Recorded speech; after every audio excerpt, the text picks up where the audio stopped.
बच्चों, good morning all. कैसे हो आप लोग? Myself Pratyush sir from Saint Xavier high school. तो from today will start our first online classes.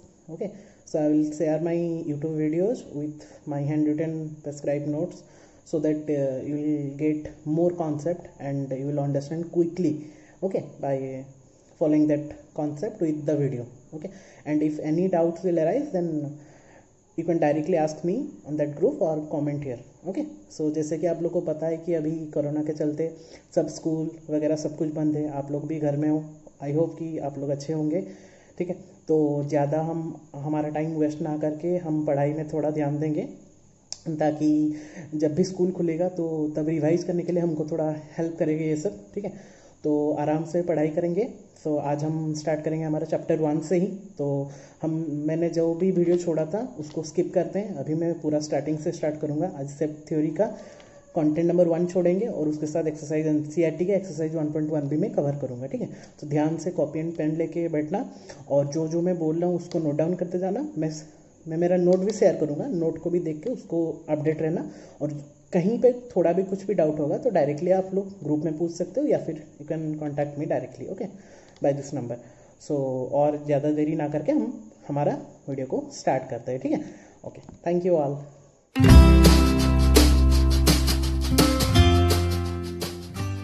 Hello students, तो आज हम आते हैं हमारा very first chapter of standard 11, that is set theory. Okay, set theory में हम आएंगे. This is one of the most important chapter which will use in different chapters like relation function, trigonometric function. बहुत सारे जगह में हम sets को relate करेंगे. तो this will be the most important chapter for standard 11 as well as for the standard 12. Okay, तो ये सेट थ्योरी हम ऑलरेडी सेट जो आईसीएसई के बच्चे होते हैं वो पढ़ के आते हैं, जो सीबीएसई के बच्चे होते हैं वो भी पढ़े होते हैं 7-8 में, लेकिन इतना ध्यान नहीं रखते.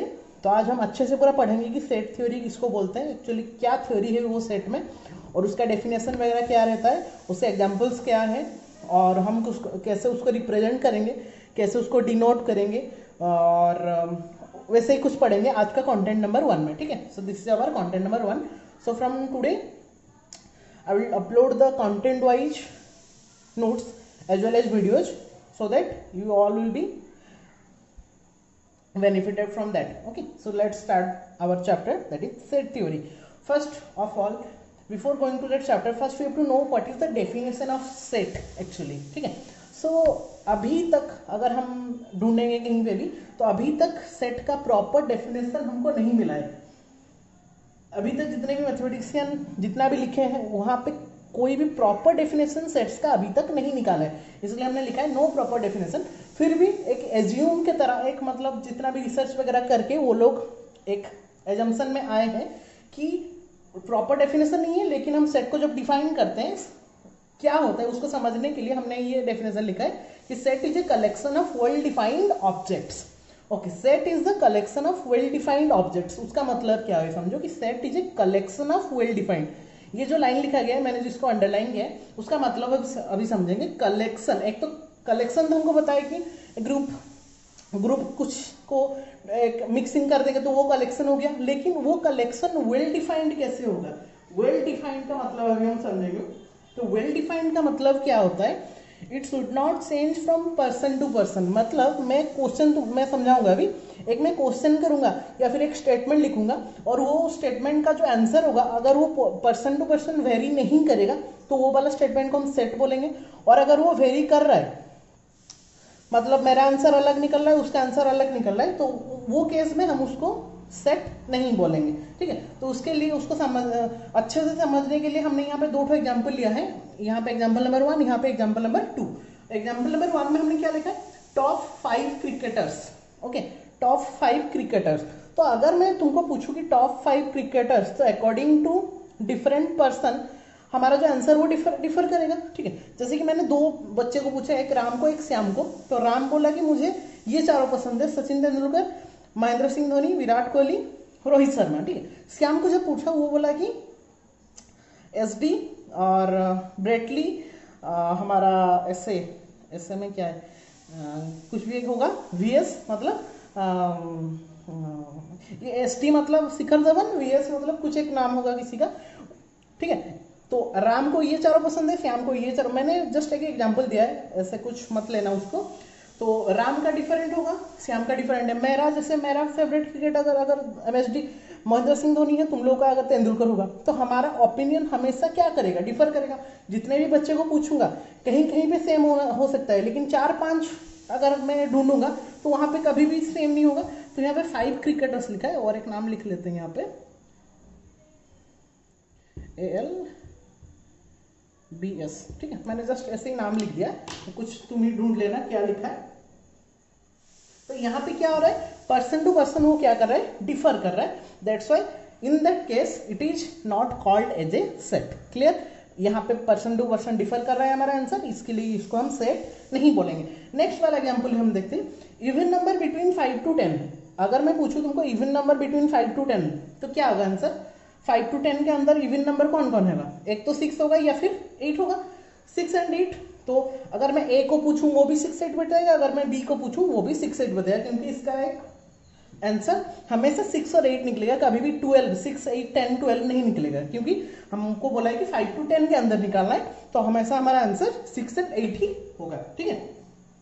यहाँ पे देखो सबका आंसर क्या रहेगा, सेम रहेगा, और so that collection is well defined. Here the collection is not well defined, but here the collection is well defined, and that's why it is called as a set, but it is not called as a set. Okay, that is the difference between well defined collection and not well defined collection, ठीक है। this is all about the definition of set। और अगर समझ में नहीं आ रहा, बाकी जो एग्जांपल्स बुक में दिया होगा NCERT में, उसको भी हम देख सकते हैं। एक बार कॉन्सेप्ट समझ जाएंगे तो कहीं से भी कुछ भी एग्जांपल लेके हम कर सकते हैं, ठीक है। अभी आते हैं हमारा नेक्स्ट पॉइंट में, जो कि होता है representation of a set. How to represent a set और how to denote a set, ठीक है। तो यहाँ पे समझने के लिए मैं यहाँ पे सिंपल 4 फंडा लिखा हूँ, फंडामेंटल्स लिखा हूँ। First one, it is denoted in capital letter. इसको सेट को हम जब भी डिनोट करेंगे हमेशा कैपिटल लेटर में करेंगे, ABC, ठीक है, डिनोट करेंगे कैपिटल लेटर में। सेकंड में क्या, सेपरेटेड बाय ए कॉमा, हम उसको हमेशा कॉमा में सेपरेट करेंगे, कॉमा देते हैं ना, कॉमा में सेपरेट करेंगे, और वो कॉमा में जो भी रहेगा अंदर में उसको हम बोलते हैं एलिमेंट्स, मैं बताऊंगा आगे, ठीक है। बिट 3 क्या है, with in the curly bracket. हमेशा वो जो सेट का एलिमेंट को हम किस में लिखेंगे, कर्ली ब्रैकेट में लिखेंगे, सिंपल ब्रैकेट या स्क्वायर ब्रैकेट में नहीं लिखेंगे, हमेशा कर्ली ब्रैकेट में लिखेंगे। That is the rule of writing a set, okay. And the last one is very important, no elements should be repeated. जो भी सेट में हम जितना भी एलिमेंट्स लिखेंगे उनको हम रिपीट नहीं करेंगे, मतलब 1 को हम 2 बार नहीं लिख सकते, 2 को हम 2 बार नहीं लिख सकते, ठीक है। मैं एग्जांपल में बताऊंगा एक बाय एक क्या होता है। तो यहाँ पे मैंने लिखा है vowels in English alphabet. Vowels in English alphabet हमको पता है क्या है, AEIOU। तो सिंपली अगर मैं AEIOU लिख लूंगा तो नहीं होगा, उसको हमको सेट के फॉर्मेट में लिखना पड़ेगा। तो सेट का फॉर्मेट क्या होता है, पहले हम AEIOU लिखें, separated by the commas, comma देंगे उसके अंदर, within the curly bracket, within the curly bracket, ठीक है।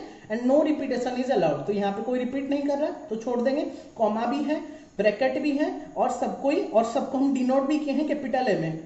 तो पहला पॉइंट हमारा था it should be denoted in capital letter, हो गया। कॉमा में रिप्रेजेंट करें, हो गया। कर्ली ब्रैकेट देना था, हो गया। लास्ट में क्या करना था, no repetition is not allowed. तो रिपीटेशन यहाँ पे नहीं है, तो हमारा 4 कंडीशन सेटिस्फाई किया। That's why it is called as the notation of और representation of a set, okay. अभी नेक्स्ट में आते हैं, और 2 मैं एग्जाम्पल लिया हूँ यहाँ पे। तो वो क्या एग्जाम्पल है, मैंने बी सेट लिखा है 1 2 3 4। तो क्या आप बता सकते हो ये ठीक है कि नहीं? Yes, it is correct, because 1 2 3 4 जो लिखा गया है वहां पे कॉमा भी है, वहां पे ब्रैकेट भी है, और नो रिपीटेशन इज अलाउड भी है। तो इसको, और जो सेट भी लिखा है वो कैपिटल लेटर में लिखा है, तो यहाँ पे हमारा ये सेट को बिलोंग्स कर रहा है, ठीक है, मतलब सेट को डिफाइन कर रहा है। सी सेट मैंने यहाँ पे लिखा है 1 2 2 3 3। देखो यहाँ पे क्या प्रॉब्लम हो गया, हमारा जो फोर्थ था कि नो रिपीटेशन इज अलाउड, मतलब वहाँ पे कोई भी 2 एलिमेंट रिपीट नहीं करेगा, लेकिन यहाँ पे 2 2 बार लिखा गया, 3 भी 2 बार लिखा गया, जो कि हमारे सेट के लिखने का खिलाफ है। तो वहां पे हम क्या करेंगे, हमेशा 1 1 एलिमेंट ही लेंगे। तो दोनों 2 से एक 2 लेंगे, दोनों 3 से एक 3 लेंगे, तो it will become 1 2 3 only. So C equal to 1 2 3। इसमें लिखेंगे तो पहला वाला में लिखेंगे तो रॉन्ग होगा, बट हमको लिखना पड़ेगा कैसे 1 2 3 में, क्योंकि रिपीटेशन इज नॉट अलाउड। यहाँ पे मैंने लिखा है नो रिपीटेशन। ओके, और एक लिखा है यहाँ पे 1 2 3, मैंने उसको चेंज करके लिखा 1 3 2। तो अगर हम पूछेंगे कि ये दोनों सेम है कि नहीं, yes they are both are equal, क्योंकि यहाँ पे तो सर एलिमेंट 1 2 3 है, यहाँ पे 1 3 2 है, तो यहाँ पे ऑर्डर मैटर नहीं करता। ठीक है, सेट में हम 1 2 3 लिखे, 3 2 1 लिखे, 1 3 2 लिखे, यहाँ पे ऑर्डर मैटर नहीं करता, दोनों ही इक्वल कहलाएंगे। ठीक है, so this is all about the definition of set and the representation of a set. Okay, now come to the most important concept, that is description of a set. How to describe a set. Okay, how to describe a set. अभी तक हमने जितना भी बोला था, that is one of the method of description of the set. Okay, so to describe a set there are two forms, two important forms. One is called roster form, और उसको हम tabular form भी बोलते हैं, और it will also called as a tabular form, और second one is the set builder form. Okay, so ये जो roster form है, हमने अभी जितना भी पढ़ा है वो roster form हमने पढ़ रहे थे, जिसमें भी हम set को represent कर रहे थे। set builder form क्या क्या है हम बताते हैं। roster form का मतलब क्या है, listing all the elements within the curly bracket separated by the comma। हमको क्या करना है, यहाँ पे जो हमने सीखा अभी कि हमेशा दोनों को कर्ली ब्रैकेट में लिखना है एलिमेंट्स को, और बीच में कॉमा देना है, और सेट को हमेशा कैपिटल लेटर में रिप्रेजेंट करना है, और and no repetition should be allowed. ठीक है, ये जो कंडीशन हमने पढ़ा ये एक्चुअली हुई रोस्टर फॉर्म, या फिर उसको क्या बोलते हैं टेबुलर फॉर्म भी बोलते हैं। दो एग्जाम्पल हम ले लेते हैं। Set of natural number less then 5, तो हमको ऐसा नंबर्स लिखना है नेचुरल नंबर जो कि लेस देन 5 होगा, तो हमको पता है नेचुरल नंबर स्टार्टिंग फ्रॉम 1 2 3 4, तो 1 2 3 4 हमको हमारा आंसर हो गया। लेकिन जब हम सेट में लिखेंगे तो यहाँ पे कैपिटल N इक्वल टू 1 2 3 4, क्योंकि हमको कॉमा भी देना था, कर्ली ब्रैकेट भी देना था, उसको कैपिटल लेटर में भी रिप्रेजेंट करना था, और रिपीटेशन भी अलाउड नहीं करना था। यहाँ पे हमने रिपीट भी नहीं किया है। ठीक है, second example, odd natural number less than 10, ये तो आपको कर सकते हैं। ऑड नेचुरल नंबर लिखना है हमको, odd natural number less than 10 भी होना चाहिए, तो कौन कौन होगा 1 3 5 7 9। ठीक है, कॉमा में लिखेंगे, ब्रैकेट दे देंगे, हो जाएगा। अगर कोई बच्चा यहाँ पे एक ब्रैकेट नहीं दे रहा तो वो टोटल रॉन्ग हो जाएगा, क्योंकि in a set we have to make the curly bracket as well as the comma. तो यहाँ पे जो अंदर वाला जो उसको क्या बोलते हैं, एलिमेंट्स बोलते हैं। ठीक है, that is the first form to describe a set. Okay, now come to the second form, that is one of the most important form to represent a set or describe a set, that is set builder form. Okay, set builder form का मतलब क्या होता है, it should be written in the form of x। यहाँ पे जो हमारा है उसको हम x के फॉर्मेट में लिखेंगे। किसके फॉर्मेट में, x के फॉर्मेट में लिखेंगे।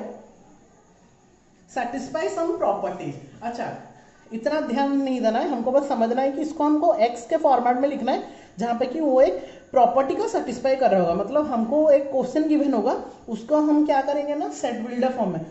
As the name suggest, set builder means that means that we have to build a set, हमको एक सेट को बिल्ड करना है। वहां पे जैसे कि रोस्टर फॉर्म में हम एलिमेंट्स लिख रहे थे, यहाँ पे हम एलिमेंट्स नहीं लिखेंगे, यहाँ पे हम एक सेट को बनाएंगे। ठीक है, छोटा सा एग्जाम्पल लिख लेते हैं। Set of natural number less then 5, हमको एक दे दिया collection set of natural number less then 5, उसको जब मैं सेट बिल्डर फॉर्म में लिखूंगा, उसका लिखने का तरीका कैसा है मैं बता देता हूँ। सपोज मैंने लिया यहाँ पे हम n ले सकते हैं, m ले सकते, नेचुरल नंबर है इसलिए मैंने n लिया, हम कुछ भी ले सकते हैं। तो यहाँ पे हमने n इक्वल टू x, तो उसका लिखने का प्रोसेस क्या है, x एक ऐसा नंबर है सच दैट, ये है सच दैट का सिंबल, सच दैट हमको इसको ऐसा डिफाइन करेंगे जो कि इसका आंसर ये होना चाहिए। तो क्या होना चाहिए, नेचुरल नंबर लेस देन 5, तो हमने क्या लिखेंगे, x such that x is a natural number less then 5। बस x एक ऐसा नंबर है जो कि एक नेचुरल नंबर है जो कि लेस देन 5 भी है। ठीक है, तो in this way we have to describe a set. ये तो हो गया पहला वाला क्वेश्चन। सेकंड वाला क्वेश्चन में क्या बोला है कि set of odd natural number less than 10, set of odd natural number less than 10, तो वैसे लिखेंगे a इक्वल टू, सपोज मैंने यहाँ पे सेट a लिया है, तो x such that x is an odd natural number less then, ऐसे डिस्क्राइब करेंगे जो कि पूरा क्वेश्चन को हमारा क्या कर रहा होगा, डिस्क्राइब कर रहा होगा।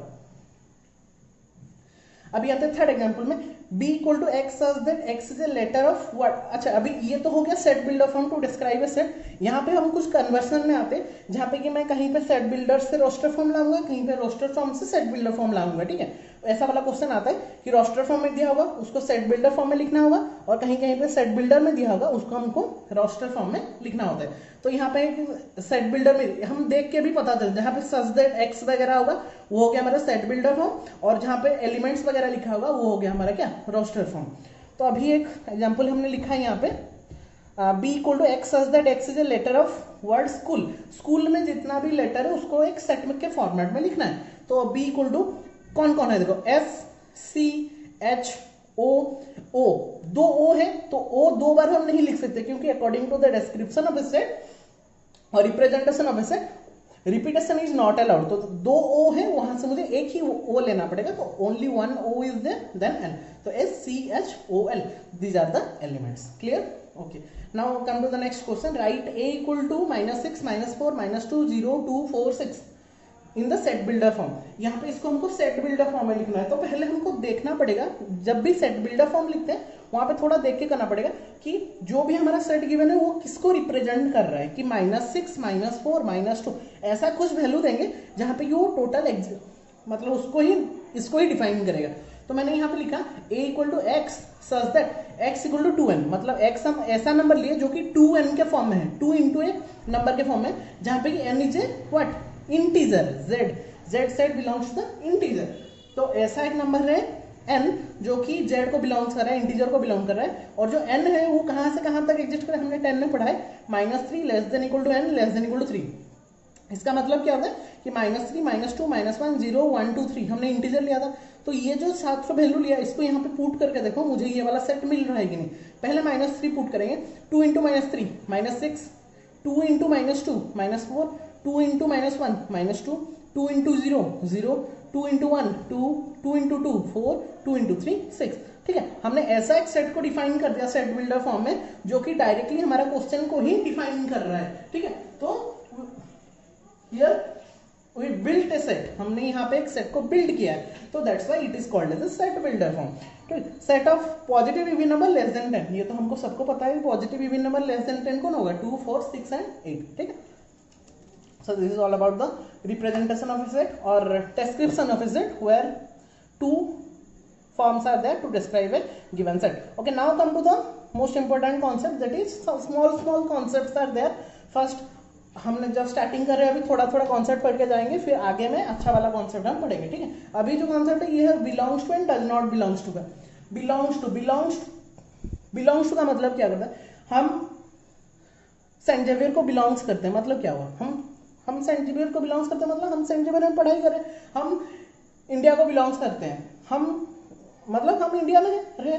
तो वैसे ही बिलोंग्स टू का मतलब क्या होगा, उसके अंदर अगर होगा तो उसको हम बोलेंगे बिलोंग्स टू, अगर उसके अंदर नहीं होगा तो उसको हम बोलेंगे डज नॉट बिलोंग्स टू। बात खत्म। यहाँ पे मैंने ए से लिखा है 1 2 3 4 और बिलोंग्स टू का सिंबल होता है ऐसा ई के जैसा symbol. Does not belongs to में ई को कट कर देंगे, ठीक, that is said to be does not belongs to. तो इसका मतलब क्या हुआ, यहाँ पे मैंने एक ए सेट लिखा है 1 2 3 4, here 1 belongs to A 3 belongs to A. अगर मैं बोलूँ 1 ए में है कि नहीं, हाँ 1 है तो 1 बिलोंग्स टू ए होगा, 3 है कि नहीं, 3 भी है तो 3 बिलोंग्स टू ए होगा। लेकिन जब मैं बोलूंगा 5 बिलोंग्स टू ए तो 5 यहाँ पे सेट में है क्या, नहीं है, that's why 5 does not belongs to A. 6 is also does not belongs to A. अगर मैं पूछूं 100 बिलोंग्स टू ए और not, no, 100 is also does not belongs to A. Okay, that is the difference between belongs to and does not belongs to.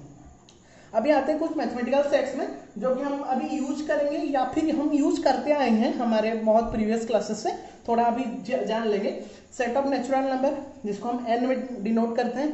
देखो हम तब भी 7 8 में भी ऐसा लिखा जाता था n इक्वल टू 1 2 3 4 ब्रैकेट में ही लिखते थे हम, कभी भी 1 2 3 4 करके छोड़ नहीं देते थे। ठीक है, तो because they are mathematical sets so you have to represent like this. n मतलब 1 से स्टार्टिंग होगा, z मतलब integer, all the positive negative including 0, whole number मतलब 0 से स्टार्टिंग होता है, w, इंटीजर्स को z बोलते हैं। रेशनल नंबर को q के फॉर्म में लिखते हैं, उसका तो सेट नहीं लिख सकते क्योंकि थाउजेंड्स ऑफ रेशनल नंबर्स आते हैं। रेशनल नंबर क्या होता है, in the form of p by q where p and q are integers and q is not equal to 0। irrational number, the numbers which are not rational are said to be rational। 9 10 में हमने पढ़ते आए हैं, पहला हमारा chapter हमेशा रहता था रियल नंबर और number system. Set of real number that is r, that is real number मतलब रेशनल प्लस इरेशनल कर देंगे तो रियल नंबर निकलेगा। और वहां पे भी प्लस माइनस होता है, जैसे r प्लस लिखा होता है positive real number, r minus लिखा होगा तो नेगेटिव रियल नंबर। वैसे t plus positive irrational number negative, n plus n तो प्लस ही रहेगा, z प्लस मतलब पॉजिटिव इंटीजर, z माइनस मतलब नेगेटिव इंटीजर्स। ठीक है, ये थोड़ा ध्यान रखेंगे। So they are said to be mathematical sets. Okay, now come to the some examples of NCERT. बहुत सिंपल एग्जाम्पल से, थोड़ा खुद भी कर सकते हैं, मैंने बस हिंट दे दिया है, आप लोग खुद इसको बैठ के करना, ठीक है, और मुझे दिखाना होमवर्क आप लोगों का। फर्स्ट एग्जाम्पल है, write the solution set of the equation x square plus x minus 2 equal to 0 in the roster form. एक हमको इक्वेशन गिवन है, उसका सोल्यूशन सेट हमको लिखना है इन रोस्टर फॉर्म। तो हमारा दो ठो फॉर्म है, रोस्टर फॉर्म और set builder form. Roster form मतलब हमको एलिमेंट्स के फॉर्म में लिखना है। तो फर्स्ट हमको क्या करेंगे ना, ये इक्वेशन को सॉल्व कर लेते हैं पहले। After solving the equation we have to just write the values. Okay, so x square plus x minus 2 हम सॉल्व करेंगे। ये तो मैं नहीं करूंगा, आप लोग ही करना। सॉल्व जैसे कैसे करते हैं 11th में आगे हमको पता है। सॉल्व हमने किया बाय मिडिल टर्म फैक्टराइजेशन। मेरा लास्ट में वैल्यू कितना निकला, x equal to -2 and 1। x equal to -2 और 1 दो वैल्यू निकला है, क्वाड्रेटिक इक्वेशन था इसलिए दो वैल्यू निकलेगा। तो -2 1, तो हमारा जो सोल्यूशन सेट लिखना था in roster form, roster form में लिखा है मतलब जस्ट लिख लेंगे सोल्यूशन सेट इक्वल टू -2। बस हम यहाँ पे ओनली अगर -2 को 1 लिख लेंगे तो हमारा आंसर क्या हो जाएगा, रॉन्ग हो जाएगा, क्योंकि हमको सेट के फॉर्मेट में लिखना है। तो यहाँ पे मुझे करली ब्रैकेट भी देना पड़ेगा, ठीक है। मान लो यहाँ पे 1 1 निकलता तो हम 1 1 नहीं लिखते, हम ओनली 1 लिखते। क्यों? क्योंकि रिपीटेशन इज नॉट अलाउड, ठीक है। तो जो भी हमने डिस्क्रिप्शन ऑफ सेट और how to represent a set में पढ़ा था उसी को ही यूज करेंगे। Simple concepts are there. Example number 2 में आते हैं, write the set x such that x is a positive integer and x square less than 40। x एक पॉजिटिव इंटीजर है, वो सेट बिल्डर फॉर्म में गिवन है। x एक पॉजिटिव इंटीजर है, लेकिन जो x स्क्वायर होगा, जिसका स्क्वायर हम लेंगे वो हमेशा लेस देन 40 होना चाहिए। तो लेस देन 40 किसका किसका स्क्वायर होगा, 1 का स्क्वायर 1, 2 का स्क्वायर 2, 3 का स्क्वायर 4, 3 का स्क्वायर 9, 4 का 16, 5 का 25, 6 का 36, 7 जब ले लेंगे 49 हो रहा है, तो 7 को हम कैलकुलेट नहीं करेंगे। तो हम कहाँ से कितना तक लेंगे, 1 से 6 तक कर लेंगे। तो 1 2 3 4 5 6, ठीक है। पॉजिटिव इंटीजर्स बोला है यहाँ पे, ठीक है। अगर ओनली इंटीजर्स बोलता तो हम यहाँ पे +-1 +-2 लेते हैं, ध्यान रखना। पॉजिटिव बोला इसलिए पॉजिटिव लिया। नेगेटिव का भी स्क्वायर 1 होता, 4 होता, ठीक है। -2 का स्क्वायर भी 4 होता।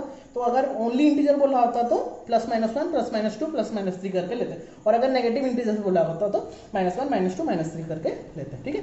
तो सिंपल कॉन्सेप्ट्स आर देयर। बहुत मजा लगेगा, आगे जितना भी पढ़ाई करेंगे उतना मजा लगता जाएगा। Right the set A 1 4 9 16 25 in the set builder form. देखो यहाँ पे जब भी हम क्वेश्चन पढ़ेंगे हमको पहले इमेजिन करना पड़ेगा कि वो किसको बिलोंग्स कर रहा है, मतलब कौन से सेट को बिलोंग्स कर रहा है। 1 4 9 16 25 ये क्या है एक्चुअली, ये सब स्क्वायर नंबर है।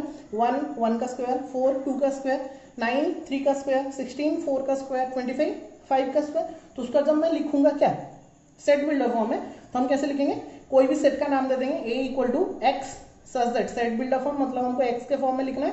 x such that x is the square of natural number less than 6। Less than 6 हमने क्यों लिया, मतलब 5 तक हमको लेना था।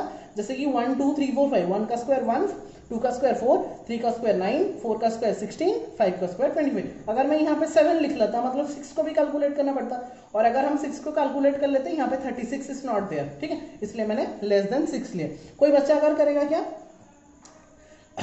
Less than equal to 5, less than equal to बोल देगा 5, मतलब वहां पे। तो देखो यहाँ पे आंसर डिफर कर सकता है, लेकिन जो भी हम सेट बिल्डर फॉर्म में आंसर डिफर कर सकता है। कोई भी बच्चा अपने मुताबिक उसको लिख सकता है, लेकिन our answer should be just represent that question only, ठीक है। जो भी हम डिफाइन करेंगे, जो भी हम डिफाइन करेंगे यहाँ पे सेट बिल्डर फॉर्म में, वहां पे वो जो भी आंसर देगा वो सही रहेगा, बस वो ये वाला सेट को रिप्रेजेंट करना चाहिए बस, ठीक है।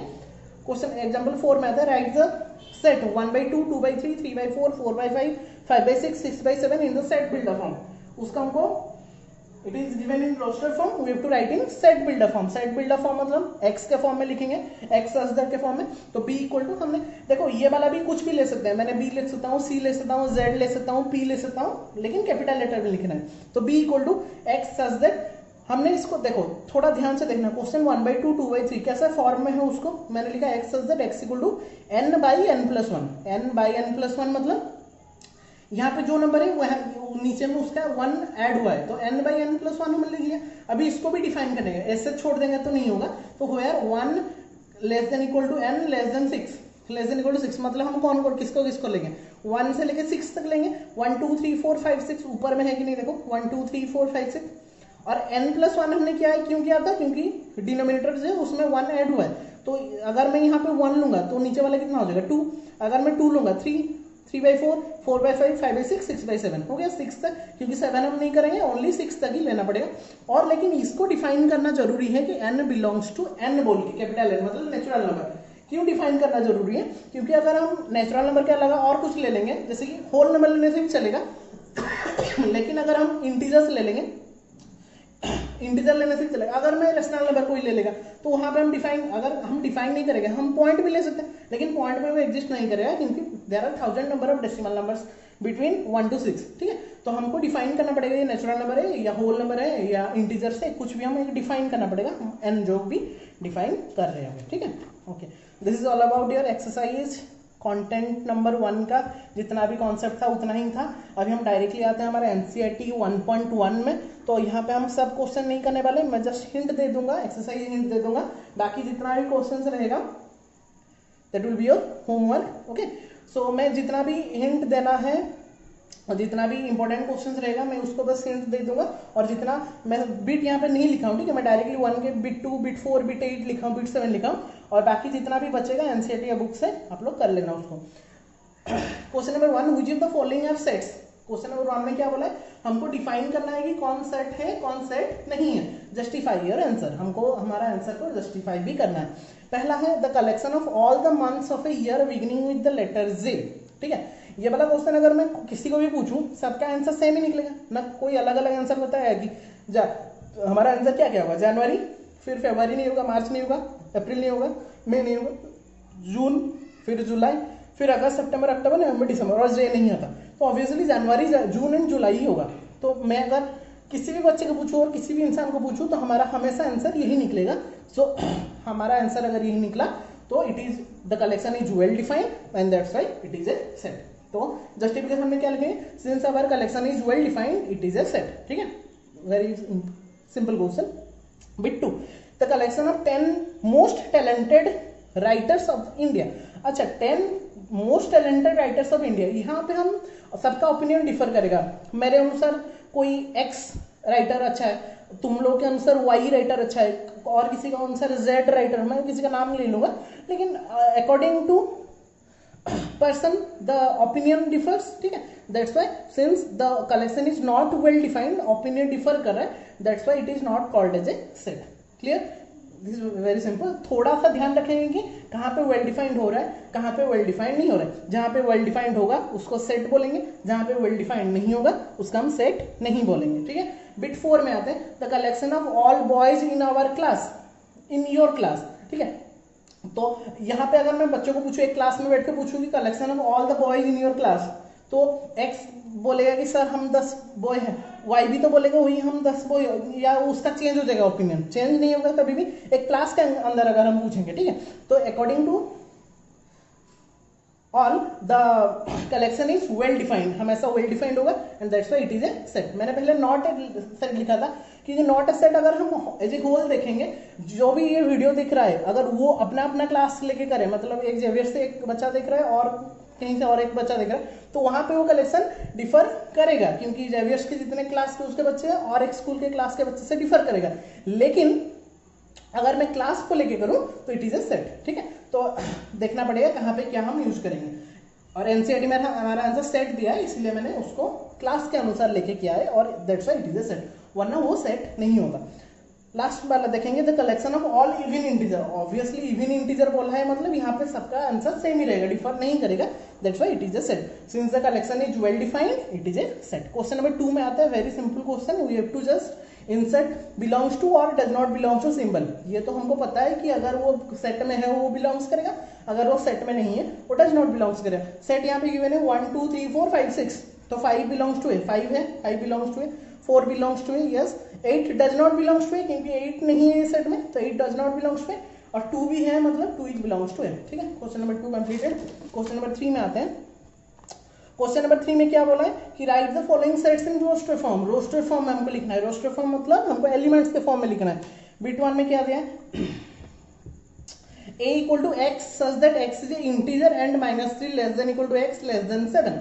मतलब क्या बोला, x एक इंटीजर को डिफाइन कर रहा है और उसका जो लिमिटेशन है वो -3 से लेकर 7 तक है, लेस देन 7 है, ठीक है। लेस देन और लेस देन इक्वल टू में डिफरेंस क्या है ना, यहाँ पे लेस देन इक्वल टू है मतलब -3 को हम काउंट करेंगे, यहाँ पे ओनली लेस देन है मतलब यहाँ पे हम 7 को काउंट नहीं करेंगे, ठीक है। दैट इज द डिफरेंस, मतलब -3 को काउंट करके 7 तक मतलब 6 तक लिखेंगे, that is -3 -2 -1 0 1 2 3 4 5 6, very simple. Bit 3 को आते हैं, सी x such that x is a 2 digit number such that the sum of the digit is 8।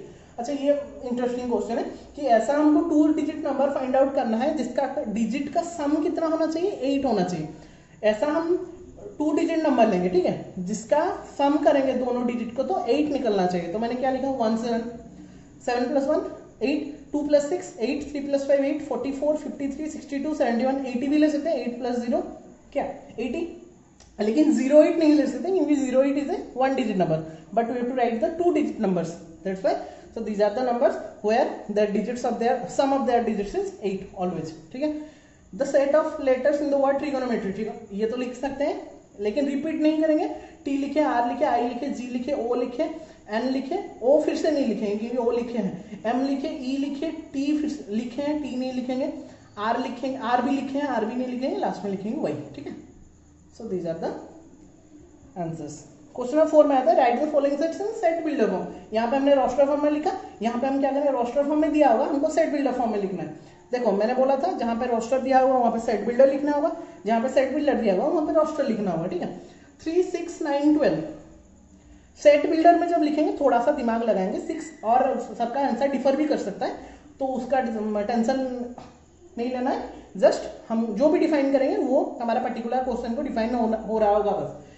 3 6 9 12 हम कैसे लिखेंगे, x = 3n, x such that x = 3n where n belongs to n, natural number को belongs करे, limit दे देंगे, ठीक है। अगर यहाँ पे डॉट डॉट होगा तो लिमिट नहीं देने से ही चलता है, सिंस यहाँ पे 3 to 12 के बीच में ही है तो हमको देखना पड़ेगा, मैंने इसलिए 1 to 4 के लिमिट दे दिया, मतलब 1 पुट करेंगे तो 3 होगा, 2 पुट करेंगे तो 6, 3 पुट करेंगे तो 9, 4 पुट करेंगे तो 12, ठीक है, इसलिए मैंने लिमिटेशन दिया। जहाँ पे लिमिटेशन नहीं होगा directly n belongs to n लिख के छोड़ देंगे। 2 4 8 16 32 ये क्या है एक्चुअली देखना पड़ेगा, हमेशा वो मतलब मल्टीप्लाई करके लिखेंगे वैसा कुछ नहीं है। 2 4 8 16 12 32 मतलब 2, ये 2 मतलब 2 का 1, 4 मतलब 2 का स्क्वायर, 8 मतलब 2 का क्यूब, 16 मतलब 2 का 4, 32 मतलब 2 का 5, हमको पता चल गया। तो हम कैसे लिखेंगे, x such that x = 2 to the power n, obviously 2 to the power 0, 2 to the power 1, 2 to the power 2, 2 to the power 3, 2 to the power 4, 2 to the power 5, और लिमिट किससे कर देंगे, 1 to 5 तक कर देंगे क्योंकि 6 हम नहीं ले सकते, 6 लेने से 64 हो जाता, लेकिन हमारा ओनली 32 तक ही है। तो x such that x = 2 to the power where n belongs to natural number, इसको भी डिफाइन मैंने बोला है, ये सब डिफाइन नहीं करेंगे तो हमारा आंसर गलत हो जाएगा। यहाँ पे भी हमने डिफाइन किया था, ठीक है। तो यहाँ पे लिमिट हमने दे दिया 1 < n < 5, ठीक है। कोई बच्चा ऐसे लिखेगा अगर 1 < n < 6, ऐसा सही होगा कि नहीं, हाँ यहाँ पे भी सही होगा क्योंकि यहाँ पे ये क्या डिफाइन करें, 1 से 5 तक ही लेना है, ठीक है। यहाँ पे हमने इक्वल टू दिया था, यहाँ पे हमने ओनली < 6 लिखा है, ठीक है। बिट 4 में आते हैं 2 4 6 dot dot dot dot dot लिखा है मतलब क्या करेंगे, obviously x = 2n even number है where n belongs to n। यहाँ पे लिमिटेशन मैंने क्यों नहीं दिया, क्योंकि यहाँ पे मेरा लिमिटेशन कुछ नहीं था, डॉट डॉट था इसलिए, ठीक है। 1 4 9 डॉट डॉट 100 ये क्या है, सब स्क्वायर नंबर है ऑब्वियसली, तो 1 किसका स्क्वायर है, 1 का, 4 किसका स्क्वायर है, 2 का, 3 9 किसका स्क्वायर है, 3 का, डॉट डॉट 100 किसका स्क्वायर है, 10 का। तो 1 से लिमिटेशन में हमको पता चल गया 1 to 10 तक लेंगे, तो x = n² where n belongs to n, ये हमको लिखना पड़ेगा where 1 < n < 10, मतलब 1 से 10 तक का स्क्वायर नंबर यहाँ पे हमने लिखा है, ठीक है। और जितना बाकी क्वेश्चन है उसको होमवर्क समझ लेना। अच्छा क्वेश्चन नंबर 5 में आते हैं, यहाँ पे भी हमको क्या करना है, list all the elements of the following set, मतलब यहाँ पे सेट बिल्डर में दिया है, हमको रोस्टर में लिखना है। अभी तो हमको प्रैक्टिस हो गया, आराम से कर सकते हैं। पहला मैं बोला x = x such that x is odd number, आराम से लिखेंगे 1 3 5 7 डॉट डॉट डॉट, क्योंकि लिमिटेशन भी नहीं है तो डॉट डॉट दे देंगे। अगर बोला था < 10 तो 10 के लेस तक लिखते हैं, ठीक है। क्वेश्चन नंबर 2 में आते हैं, x such that x is integer it belongs to -1/2 x n/2, तो -1/2 मतलब -0.5, 9/2 मतलब 4.5, तो -0.5 और 4.5 के अंदर इंटीजर बोला है। इंटीजर कौन कौन है, 0 1 2 3 4 ऑब्वियसली, ठीक है, हो गया। बिट 5 में आते हैं x says that x is the month of a year not having 31 days. 31 days किसका नहीं होता, हमको पता है फरवरी अप्रैल जून सितंबर नवंबर इसका 31 डेज नहीं होता, दैट्स वाई सेट के फॉर्मेट में लिख लेंगे, बस वेरी सिंपल, बहुत सिंपल सा कॉन्सेप्ट था कंटेंट 1। हमने जहाँ पे डेफिनेशन ऑफ सेट्स पढ़ा, डिस्क्रिप्शन ऑफ सेट पढ़ा, रिप्रेजेंटेशन ऑफ सेट पढ़ा। डिस्क्रिप्शन में दो मेथड है, यहाँ एक है रोस्टर, एक है रोस्टर को टेबुलर मेथड ही बोलते हैं, और एक है सेट बिल्डर। रोस्टर में एलिमेंट को लिखते हैं और सेट बिल्डर में उसको हम डिफाइन करके लिखते हैं, belongs to does not belongs to पढ़े। और 4 ठो कंडीशन क्या है, पहले तो कैपिटल लेटर में लिखेंगे, दूसरा है कॉमा देंगे, तीसरा है कर्ली ब्रैकेट देंगे, और चौथा है नो रिपीटेशन इज अलाउड, ठीक है। सो बाकी एनसीईआरटी का 1.1 हमने कर लिया, हिंट दे दिया मैंने, और जितना भी homework with all the rest questions in the exercise and submit me in my inbox, जितना भी होमवर्क रहेगा मुझे डेली इवनिंग को सबमिट कर देगा, ठीक है। So in the next class will directly go to the content number 2 and we'll proceed after the introduction of 1.2 exercise of NCERT chapter 1 set theory. Okay, so take care all of you, stay at home, stay safe, thank you.